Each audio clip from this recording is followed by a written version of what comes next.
நீங்கள் ஒரு பாடலை பாடும்போது இந்த டியூன் கேட்டுக்கிறீங்க, அதுக்கு பாடுவீங்களா?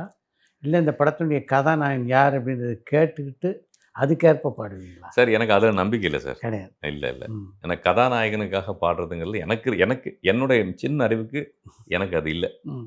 நான் எப்படி நினைக்கிறேன்னா, ம். இந்த பாடல், இந்த டியூனு, இந்த ஸ்ருதி இவ்வளோதான். இதுக்குள்ள தான் நீங்க என்ன பண்ணாலும் பண்ணியாகணும். ம். இந்த டியூனை கேட்குறீங்க, லிரிக்ஸை புரிஞ்சுக்கிறீங்க, அந்த லிரிக்ஸ்க்கான டியூன் ஃபீலை கொடுக்க போறீங்க, பாட போறீங்க. ம். அது ஸ்பீடாகவும் பாட முடியாது. ம். அந்த அளவு அந்த டெம்போல தான் ஆமா. பாடணும். ஸோ அதை கரெக்ட்டா பாடினால், ம். அந்த பாட்டு நல்லா இருந்தா, ம். அதை எடுத்து கிராஸ்ப் பண்ணி நடிக்கிறது யாருன்னா அந்த ஹீரோஸ். ம். அவங்களுடைய ஒர்க்கு தான் அதில ஜாஸ்தி. ம். இது நம்ம பாடிட்டோம்.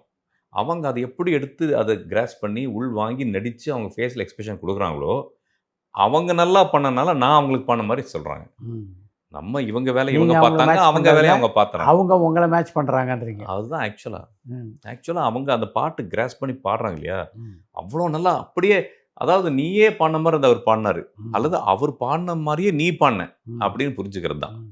இது வந்து கரெக்ட்டா புரிஞ்சுக்கணும்னா, அவங்க அதுக்கு எடுத்து அவ்வளோ பிராக்டிஸ் பண்ணியிருக்காங்க. ம். நம்ம வந்து ஈஸியா நமக்காக நம்ம சொல்லிக்கிறோம். அப்படி கிடையாது. அவங்களோட உழைப்பு அதில நெறைய இருக்கு. இப்போ ஒண்ணும் இல்ல.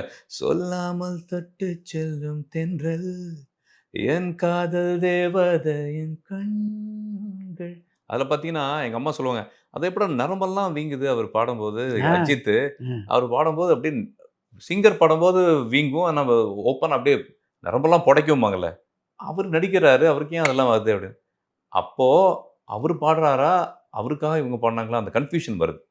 ஸோ பாடுனவர் அஜித்துக்காக அப்படியே பாடுவாரு. விஜய்க்காக இப்படி பாடுவார். அப்படிலாம் கிடையாது. அவங்க அப்படி நடிக்கிறாங்கங்கிறது தான் உண்மை. கரெக்ட். இது சில பேர் ஒத்துக்க மாட்டாங்க. அது ஒரு ஆர்கியூமெண்ட்ல போய் நிக்கும். இங்க யாரும் இல்லாதனால நான் நிம்மதியா பேசுறேன்.